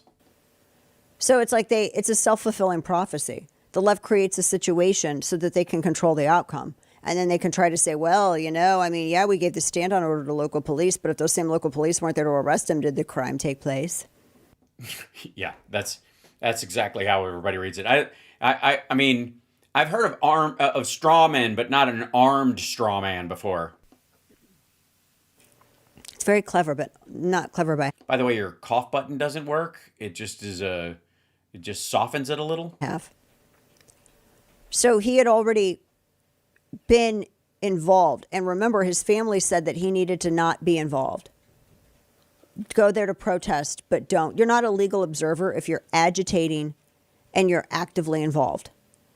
You're not illegal, and that's a BS term anyway, made up by stupid hippies who don't understand the term fascist, but they want statist control over everything. They're morons. Trump is one of those people, by the way. He wants statist control over everything. For the record, like he openly says it. So he had previously, repeatedly sought out confrontation. Right, because he believed that these people were there illegally and doing things extrajudicially, and he was there to protest, and he felt very strongly about it. I would agree that he should not have kicked the car, but the reasoning behind it and his feelings weren't out of the blue. He wasn't alone on that street corner. He wasn't, like a lone, tired voice against the tornado of federal involvement. Now, even with that, do I still think that him going to this protest meant he was going to shoot up a bunch of agents? No, I don't actually. So what the fuck are you talking about then? He didn't last time and he was carrying then. It seems to me, though, that he did carry because he was worried about his personal safety. That's usually what that indicates, right? And if he had already been in violent confrontation with Border Patrol previously, as reported by that super conservative news network, CNN, then that might kind of indicate that he wanted to prevent that from happening again. Except he didn't pull the gun even when they were hitting that woman. When they took him down, the gun was removed from his person. You're full of shit. You're a crazy person. And you're caught between a rock and a loaded gun. But that's it. It's just speculation on that. Yes. Stupid, excusatory speculation meant to distance yourself from your perceived ethics and your actual ones. But the bottom line is he was no longer lawful the moment he decided to get involved and commit a felony. And you don't have to like that. It's a felony. The felony that exists doesn't give a rat's backside if you dislike that it exists. It exists regardless of your like or dislike. Right, but what part does it become a capital crime? He would have gotten 2 tickets instead of 1 is the idea? Every day Americans make... Oh, God. And then she goes to an ad. Of course she does. Because nothing says you love America like running interference for the administration's, wanting to strip the Second Amendment of all genuine meaning and selling gold because the dollar is collapsing because of his policies. Now, I know I normally like to check in with the smartest people online. But sometimes you just got to go to the bottom of the barrel to see what the fuck is going on in right-wing circles. Ladies and gentlemen, the Nuge says hard-working Americans are being ripped off by invaders. And I guess he means the invaders that are working in kitchens and on farmland and in hotels like Trump's and his vineyard, and all the places that Trump hires legal and illegal immigrants. Damn bloodsuckers is what all right, hold on. Skip past this because I don't need a fucking copyright. Hey everybody, welcome back to the Ted Nugent Real America. I've never been happier that a camera's out of focus. America's voice. No, this really is the American voice. I'm a real American. As opposed to the rest of us? Fuck you, Ted. Yes, you are intellectually maimed. Main goal in life is to be a free animal, a free-range roustabout, defiant, suspicious, and kowtowing to the administration at every turn. Questioning all authority. Running interference for the governmental administration as long as it's your guy. Founding father dream daddy. That's what I am. I'm what the founding fathers wanted all Americans to be. We have a friend coming on, the dead in the woods president of the California Cattlemen's Association up there in Northern California, real California, which, by the way, who's it? Put it on fucking silent. I'm not telling you. Weston Martinez, I'm live on the air. But anyhow, what I'm doing here is I'm getting Rick. This is fascinating. Roberts. He is the president of the California Cattlemen's Association, has created a documentary called Thrown to the Wolves because Uncle Sam has reintroduced the wolf, but Uncle Sam won't live with the wolves, but he expects free Americans all around the West to live with wolves. In Michigan, in the Great Lakes region, Minnesota, Wisconsin, Michigan, overrun with wolves. They're in the liability column because they're mismanaged. They're not managed. There is no management. So Ted wants to hunt wolves is what he's saying. It's completely out of control, but because... Yeah, so he wants the, permitted killing of wolves until they reach a certain, before they reach the level where they've actually lowered the deer population, because wolves will do that rather than having hunters do it all the time. And so he thinks there'll be fewer tags for deer hunting wherever he wants to go because the wolves will take care of the problem. Instead of people, fewer people will die of in car wrecks because of deers crossing the road because wolves will handle that part of it, and he doesn't want the competition, I guess. HunterNation.org on the screen throughout the whole segment. HunterNation.org finally got apathetic, non-committed, non-engaged, non-act participating Americans. How dare any American not earn the American dream by participating with piss and vinegar, vim and vigor, spirit, truth, logic, and common sense, constitutional, Christian, conservative conservation. What the fuck are you talking about? You mean by hunting and killing animals and keeping deer numbers low so that you don't have to release wolves that were artificially poached out of existence? What a tit. Agenda. And vote those key principles. Maybe the invaders he's talking about are wolves? That's the missing link. That's why you have sanctuary cities that celebrate violent crime and illegal invaders sucking the blood out of the pockets of hardworking Americans in Minnesota. Yeah, they don't do that. In New York and California and Illinois. Oh, you mean all the areas that pay for all the red states to exist in the first place with their tax dollars? And get less back in federal tax dollars than they put in, unlike red states? In Maryland and Massachusetts and New Jersey. Yeah, include those as well. Michigan, I am so ashamed that Michigan is listed along with California, New York, and New Jersey, even though the real Californians, the real New Yorkers, the real New Jerseyans, the real Marylands, the real Massachusetts people in the asset column that bust our ass to produce.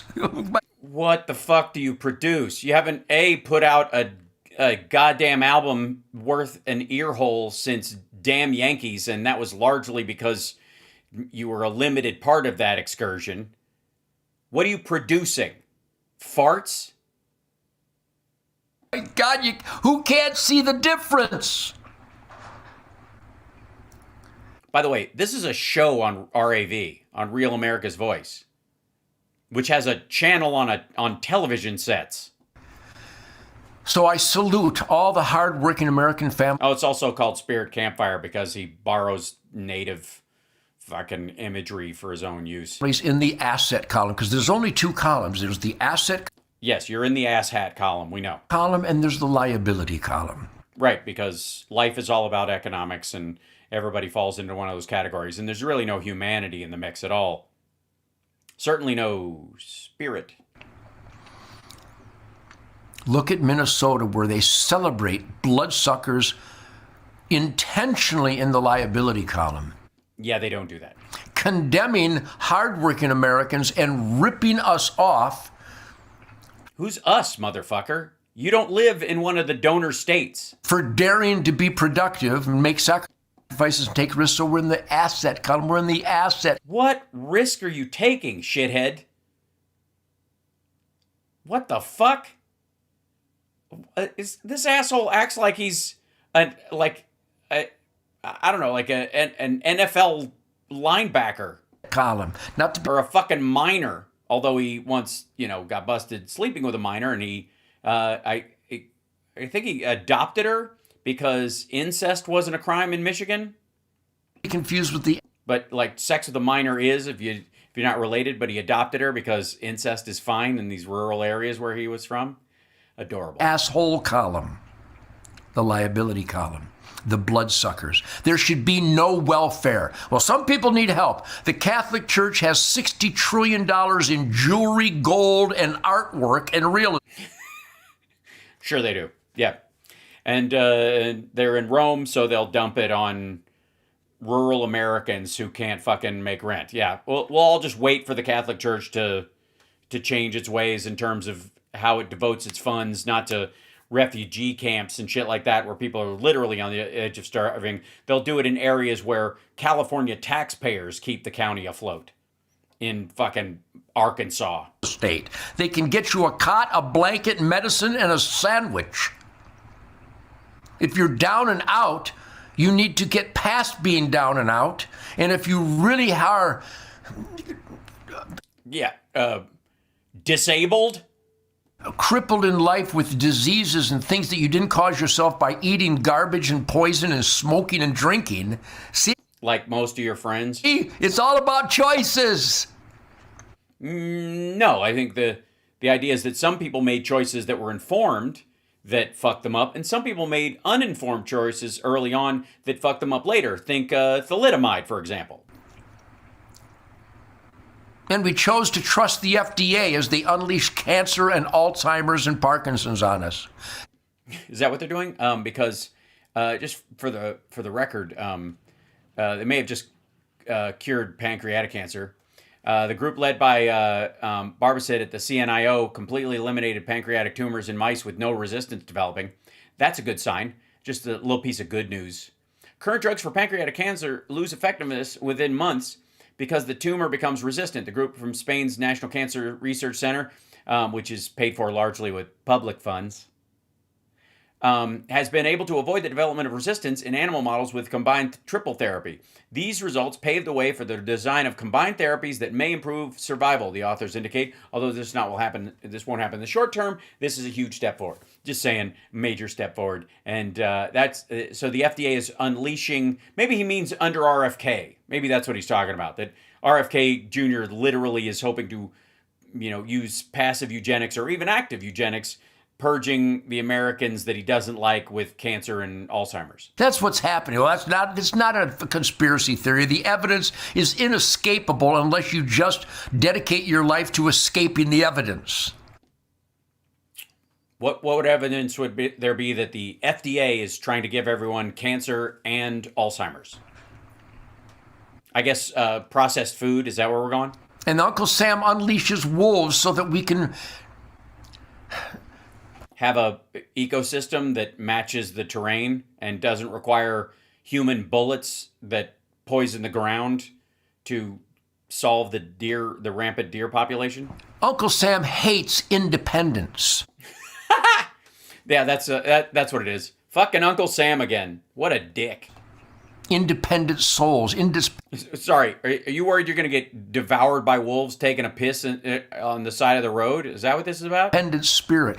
Uncle Sam. Yes, and the wolf is there's never been a more domesticated animal than wolves.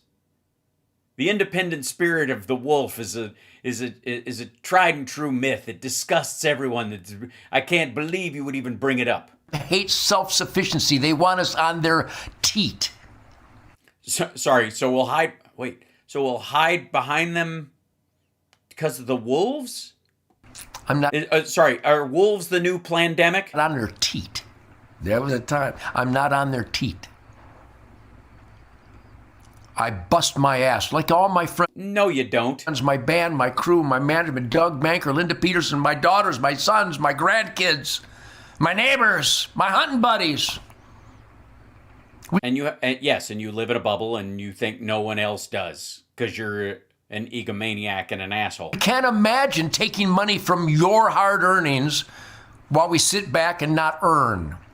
Really? Have you ever had a disaster in Minneapolis in Michigan? Has there ever been one in Michigan? And when it does happen, are you like, fuck these people and I hope the tornado killed everybody in that town so we can just let the real Americans rebuild? So fuck North Carolina and South Carolina and Florida and Texas. Whenever a hurricane hits or a tornado or anything like that, fuck them because they won't bootstrap enough. Is that what's happening? That's what the wolf thing is all about. But thanks to HunterNation.org, HunterNation.org, we got people to vote and we finally got the wolf. Hi. Oh, you are? Okay. I got another 5 minutes or so. Sure, yeah, I'll join you. Okay. Hold on. My girl wants to go take a walk, which is good because she's up and around, but I don't trust her to be up and around on her own quite yet. So yeah. Can I real quick? Somebody just wrote, "Wolves save ecosystems." That's exactly why he's against it. He doesn't want an ecosystem. He wants a farcically controlled hunting environment so he doesn't have to actually do any real hunting. Off the endangered species list because it's never been endangered. Yeah, it has. You know what an endangered wolf looks like? One that's broadside within 50 yards of me. That's an endangered wolf because I'm going to shoot him. Well, you're not allowed to. I'm going to shoot him. Well, then you're going to get a fine, and that'll be that. And then you carry on. Eventually, they're going to irritate you some more. And then what are you going to have, a Ruby Ridge standoff with you and your bow and arrow, asshole? I love it. All the shit happening in the world. And this fucking wannabe Indian chief, like, poser, is like, if there's a fucking wolf on my property, he's getting the good end of a good from far away. And that brings us to a close on our very gun-centered episode of the show tonight. I'm sorry to rush off, but my girl wants to take a walk, and it's for her health that I'm with her. So much love to you guys. I will see you tomorrow for the morning show. And then, of course, no afternoon show tomorrow because I will be traveling. I'm going to see what I can do about streaming the Indivisible show and then maybe helping them raise money through it or something like that. I'll bring my rig with me and see if we can just set up some cameras and see if it's possible. You know, I think it should be. I just don't know what the internet's going to be like there. So fingers crossed, maybe that would be cool. at the very least, maybe I could set up a camera and film my set and then post it later for you guys and that kind of thing. That I would like to do. So, anyways, much love. Have a great night, and I will see you guys tomorrow morning for Friday AI Plus. How about that? And the record, Ted Nugent is a draft-dodging bastard. Fuck him. Other than that, I have no opinion.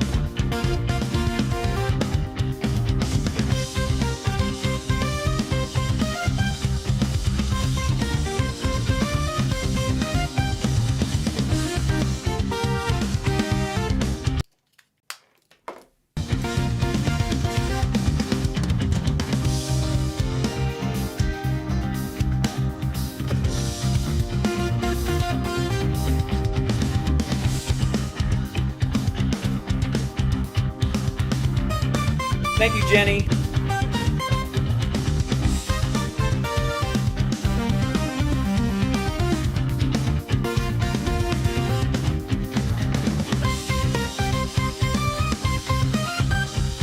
Oh, and tomorrow, John Fugelsang and Rob Glenn. Hooray!